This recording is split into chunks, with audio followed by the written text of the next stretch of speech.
तो सुन लीजिए, लोहे पर जिंक की परत चढ़ाने की प्रक्रिया को गैल्वेनीकरण या जस्तीकरण या एसिड लेपन या गैल्वेनाइजेशन कहा जाता है। ये पहला था। दूसरा ध्यान दीजिए, आपका है क्या कि जब जिंक का रिएक्शन तनु हाइड्रोक्लोरिक अम्ल से कराइएगा तो सवाल पूछा था कौन सी गैस निकलेगा, तो हम रिएक्शन कराएंगे। तो देखिए, ये जिंक जो है मेटल है और मेटल पर प्लस चार्ज होता है, और क्लोरीन जो है ना ये क्या है जी, नॉन मेटल है, तो इस पर क्या होगा, माइनस चार्ज। तो ये प्लस चार्ज वाला माइनस चार्ज से रिएक्शन करेगा तो क्या बनेगा, ZnCl, और ये आपका क्या बच जा रहा है, हाइड्रोजन गैस। तो आप ट्रिक में याद रखिएगा कि जब भी मेटल का रिएक्शन एसिड से करवाया जाता है तो हाइड्रोजन गैस क्या था जी, निकलता है शॉर्ट में। अब आगे देखिए जी, यहाँ पर कपर, ए विद्यार्थी सुनिए, आपको पता है ये क्या है जी, कपर, और ये क्या है जी, सल्फेट। तो कपर सल्फेट के विलयन में जब फेरस को डालिएगा ना तो क्या बनेगा, फेरस सल्फेट। क्या बन जाएगा जी, फेरस सल्फेट, और क्या विस्थापित हो जाएगा, कपर विस्थापित हो जाएगा। तो यहाँ क्या हो रहा है कि फेरस से कपर विस्थापित हो गया तो उसे विस्थापन अभिक्रिया कहा जाएगा या एकल विस्थापन अभिक्रिया कहा जाएगा। इसी प्रकार यहाँ से क्या होगा कि कपर सल्फेट में जिंक डालिएगा तो जिंक सल्फेट बनेगा और कपर विस्थापित हो जाएगा, तो ये भी क्या होगा जी, विस्थापन अभिक्रिया। फिर यहाँ पर है मेटल का रिएक्शन अगर आप जल से कराते हैं तो कौन सी गैस निकलेगा, हाइड्रोजन गैस। साथ ही एक और बात यहीं पर लिख लीजिए कि मेटल का रिएक्शन एसिड से करवाएंगे तभी कौन सी गैस जी, हाइड्रोजन गैस। और एक और बात याद रखिएगा कि मेटल का ध्यान दीजिए कि धातु के कार्बोनेट का अगर आप इसे हीट करेंगे, सुनिए, मेटल के कार्बोनेट को या बाई कार्बोनेट को अगर आप हीट करेंगे तो कौन सी गैस निकलेगी, तो कार्बन डाइऑक्साइड गैस निकलेगी। कौन सी गैस निकलेगा, कार्बन डाइऑक्साइड गैस। और ये कौन सा रिएक्शन होगा, तो अपघटन अभिक्रिया होगा। कौन सा होगा जी, अपघटन अभिक्रिया, मतलब इसमें क्या होगा, टूटेगा, ठीक है। फिर श्वसन जो है कौन सा अभिक्रिया है, तो उपचयन अभिक्रिया है। कौन है जी, उपचयन। उपचयन नहीं देगा तो क्या देगा भाई साहब, ऑक्सीकरण। क्या था जी, ऑक्सीकरण। तो कहने का मतलब यह है कि जिस अभिक्रिया में ऑक्सीजन का क्या ग्रहण किया जाता है या जब कोई एलिमेंट ऑक्सीजन को क्या संयोग करता है तो उसे ऑक्सीकरण या उपचयन अभिक्रिया कहा जाता है। यानी कि इसमें ऑक्सीजन का संयोग होता है। क्या था जी, संयोग होगा तो अपचयन, और अगर त्याग होगा, अगर क्या था जी, त्याग होगा तो अपचयन। संयोग होगा तो उपचयन, संयोग होगा तो क्या जी, उपचयन, और त्याग होगा तो अपचयन। त्याग मतलब कहीं कहीं पेपर में आपको हरास वर्ड भी मिल सकता है। अब देखिए है क्या कि मेटल का ऑक्साइड रहेगा और कोई एलिमेंट रहेगा, और उस मेटल के ऑक्साइड से जब ऑक्सीजन निकल जाएगा, मेटल से क्या होगा, जब ऑक्सीजन निकल जाएगा तो ऑक्सीजन का क्या हो गया, ह्रास हो गया। ऑक्सीजन इसमें क्या जी, नहीं है, ऑक्सीजन भाग गया। अब ऑक्सीजन भाग गया है तो कौन सा होगा जी, कौन सा अभिक्रिया होगा बताइए, तो अपचयन अभिक्रिया या क्या जी, अवकरण। जब भी ऑक्सीजन भाग जाएगा भाई साहब देख लीजिएगा, ऑक्सीजन है भाग जाएगा ऑक्सीजन तो कौन होगा जी, अपचयन, और रहेगा तो उपचयन। एक लाइन में रखेगा, ऑक्सीजन रहेगा तो क्या जी, उपचयन, अब भाग जाएगा तो अवकरण। हाँ, इससे अब लॉजिक नहीं है। सिल्वर क्लोराइड का रंग कैसा होता है जी, श्वेत। सिल्वर क्लोराइड का रंग कैसा होता है जी, श्वेत। और वैसे भी सिल्वर जो है देखने में चांदी कैसा लगता है, श्वेत लगता है, उजला लगता है। अब साग सब्जियों के अपघटन जो है कौन सा अभिक्रिया होगी, तो ऊष्माक्षेपी। ये बात कैसे याद रखेंगे, साग सब्जी का जब अपघटन होगा तो महकेगा, तो महकेगा कौन, जब ऊष्मा निकलेगा, जब गैसें निकलेगी तो अभी न महकेगा जी, तो वो क्या होगा, ऊष्माक्षेपी होगा। अगर ये नहीं महकता तो ऊष्माशोषी होता। अब आगे देखिए, यहाँ पर आपका है क्या कि मतलब कि दो कंपाउंड दिए गए हैं Na2SO4 और BaCl2। तो मैंने आपको बताया है कि देखिए ये दोनों क्या जी, यौगिक है। ये एक यौगिक है और ये क्या जी, यौगिक है। ये दोनों यौगिक अपने आयनों का आदान प्रदान करेंगे। कैसे करेंगे, तो दूर वाला दूर से, नजदीक वाला नजदीक से। तो सुनिए, Na जो है किसे रिएक्शन करेगा, Cl से, तो क्या बनाएगा, NaCl। क्या बनेगा जी, NaCl। अब प्लस है तो भाई प्लस, फिर Ba किसे पड़ेगा जी, SO4 से, तो क्या हो गया, BaSO4। क्या इक्वेशन बैलेंस है, नहीं बैलेंस है तो बैलेंस कर दीजिए। अब Na2 है ना, तो हमें क्या कर लीजिए, 2। क्या बैलेंस हो गया जी, हाँ। बोले कोई दिक्कत है, तो पहले चैप्टर के जो इंपॉर्टेंट मतलब ऑब्जेक्टिव आते हैं ज्यादातर आपके, तो क्षार का पीएच मान क्या होगा जी, 7 होगा कि 6 होगा, 5 होगा, 13 होगा। तो क्षारीय जो विलयन होता है, क्षार का पीएच मान क्या होगा जी, 7 से अधिक, तो 7 से अधिक एंसरवा का दिया था भाई साहब 13।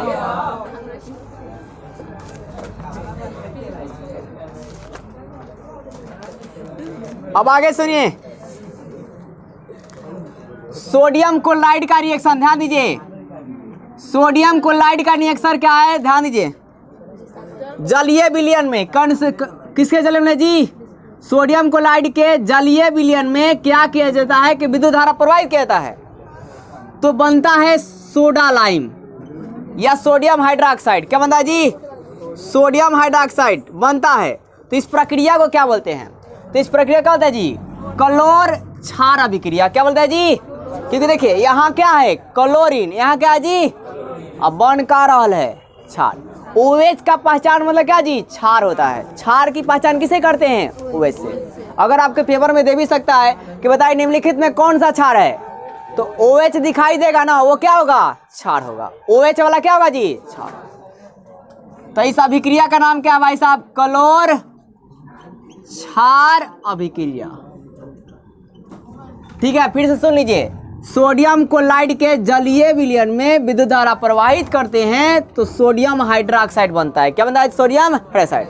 तो इस अभिक्रिया का नाम क्या है, क्लोर क्षार अभिक्रिया। अब लिंक लगा के कैसे याद रखेंगे, तो यहाँ है क्लोर और हाई है क्षार, तो क्या हो गया, क्लोर क्षार अभिक्रिया।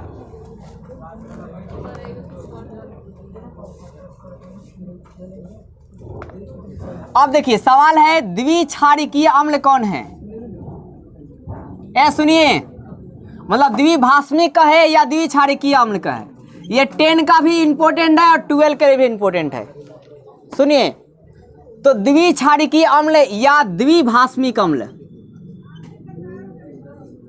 हाँ ये मैं आपको आसानी से बता दे रहा हूं। देखिए, हाइड्रोजन के पास जितनी संख्या होगी उतनी क्षारकीय होगा। अगर हाइड्रोजन के पास 2 रहेगा तो द्विक्षारकीय, अगर हाइड्रोजन के पास 3 रहेगा तो त्रिक्षारकीय या त्रिभाषमिक। ठीक है, तो कहने का मतलब द्विक्षारकीय कौन होता है भाई साहब, तो H2SO4 कौन होता है जी, मतलब H2SO4 कैसा अम्ल है, तो आपका क्या जी, द्विभाषमिक अम्ल है या द्विक्षारकीय अम्ल है। और एक और बात, इस H2SO4 का यूज कहाँ करते हैं बताइए, बैटरी में। क्या जी, बैटरी में। और H2SO4 का नाम क्या जी, H2SO4 का अगर नाम कोई पूछे तो क्या है, सल्फ्यूरिक अम्ल। क्या नाम है जी, सल्फ्यूरिक अम्ल, या क्या जी भाई साहब, किंग ऑफ एसिड, अम्लों का क्या जी, राजा। तो सल्फ्यूरिक अम्ल में कोई दिक्कत है आपको, तो द्विक्षारकीय कैसे पहचानेंगे, देखेंगे हाइड्रोजन कौगो है। और आप एक को बताइए, H3PO4 कौन सा, कितना भाषमिक अम्ल, त्रिक्षारकीय या त्रिभाषमिक अम्ल, कैसे बता दिए भाई साहब, 3 को दिख रहा है। अच्छा एक बताइए, ये वाला एकल भाषमिक या एकल क्षारकीय, हाइड्रोजन दिख रहा है, एकल दिख रहा है जी। बात समझ में आया कि नहीं समझ में आया, 1 दिखेगा तो एकल क्षारकीय, 2 दिखेगा द्विक्षारकीय, 3 दिखेगा तो त्रिक्षारकीय, जितने हाइड्रोजन दिखेंगे उतने क्षारकीय। ठीक है, तो ये आप में तो एक ही बार पूछा है, 12th में बहुतों बार पूछा जाता है और आंसर भी गलत मतलब इसमें गाइड में दिए रहते हैं इसका। सुनिए, लाल लिटमस पत्र को नीला कर देता है तो इसका पीएच मान क्या होगा, लाल लिटमस पत्र को क्या कर देता है जी, नीला। लाल लिटमस पत्र को नीला कर देता है तो पीएच मान क्या होगा, तो ये बताइए कि लाल को नीला कौन करेगा, क्षार करेगा कि अम्ल करेगा, क्षार करेगा ना जी। अरे छालनी नहीं पढ़े हैं, छालनी ट्रिक याद रखिए, अनिल छालनी। तो क्षार क्या करता है, लाल को नीला करता है। तो पीएच मान दिया है, सुनिए 1, 5, 4, 10 क्या होगा, 10, क्योंकि क्षार का क्या होता है 7 से ज्यादा होता है। तो पीएच मान भाई साहब क्या होगा, 10 होगा, यानी कि 7 से ज्यादा होगा। तो ट्रिक क्या रखिएगा, छालनी, अनिल छालनी। उदासीन विलयन का पीएच मान क्या होता है जी, उदासीन विलयन का पीएच मान बोलिए, उदासीन पीएच क्या होगा जी, 0, 7 होगा। क्या होगा जी, अशुद्ध जल का पीएच मान क्या होता है, शुद्ध जल का पीएच मान कितना होता है? 7 होता है। हाँ, और हाइड्रोक्लोरिक अम्ल का पीएच मान क्या होता है? 1। कितना होता है जी? 1 होता है। ठीक है। हाँ, अब सवाल पूछा है कौन सा लवण है, कौन सा? तो देखिए पहला है HCl, तो HCl लवण है, तो हाइड्रोक्लोरिक अम्ल है। दूसरा NaOH, तो OH दिखाई देगा तो अम्ल है, क्या है? क्षार है। OH दिखाई देगा तो क्षार। फिर चौथा है NH4OH, तो OH दिखाई दिया ना जी, तो ये अम्ल है कि क्षार है? क्षार है भाई साहब, लवण है। अब जो बच गया वही होगा K2SO4, ये क्या हो गया जी? लवण हो गया। तो लवण जो है कौन सा है विद्यार्थी? तो K2SO4 लवण क्या है जी? K2SO4 है। हमारे शरीर का पीएच मान कितना के कितना बीच कार्य करता है? शरीर का पीएच मान बोलिए, शरीर का जो पीएच वैल्यू है वो कितना के बीच कार्य करता है? 7 से 7.8 के बीच कार्य करता है। शरीर का पीएच मान कितना से कितना कार्य करता है? 7 से क्या जी? 7.8 के बीच कार्य करता है। अच्छा, पीएच ऐसे खोज कौन किया है? सोरेनसन जी किए हैं। अच्छा, पीएच लिटमस पत्र को किस वर्ग के पौधा से निकाला गया है? थैलोफाइटा वर्ग के लाइके नामक पौधा से निकाला गया है।